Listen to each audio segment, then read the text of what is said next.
এরে 5,000 কোটি হলত দিলাম।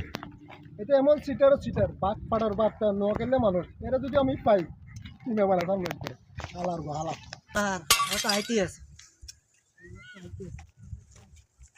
এই কিরে এটা কে রে? এরে কিরে হালিক কে?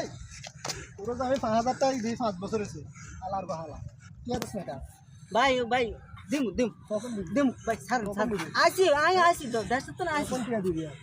আইছি তো 5 বছরের সুদ আসলে এই টাকাগুলো 15,000 টাকা। ভাই আইছি দিম ভাই আইছি দিবার লাই তো আইছি আর ভাই একটা বিপদ হয়ে গেছি রে ভাই 5,000 টাকা নিছি না 5,000 টাকা তো আতম সন্ত্রাসী লই গেছে ভাইয়া ভাই আর মাগার অসুখ আর 5,000 টাকা ভাই তুই যদি দেস ভাই আর বহুত উপকার করে ভাইয়া দেখ আর 5,000 টাকা এত লই যা খেলে ভাই না এত লই যা ভাইয়া আই নো খাইলে বলা বুঝি তাই সিডিং বাজি যদি আগে তোর লোক করছি আর আকাইলা করতাম না 2 দিনের দিন তোরে টাকা দিলাম ভাইয়া 10,000 একটা দে 5,000 টাকা দিছি আর 5,000 টাকা সর আর গোহালা আইছো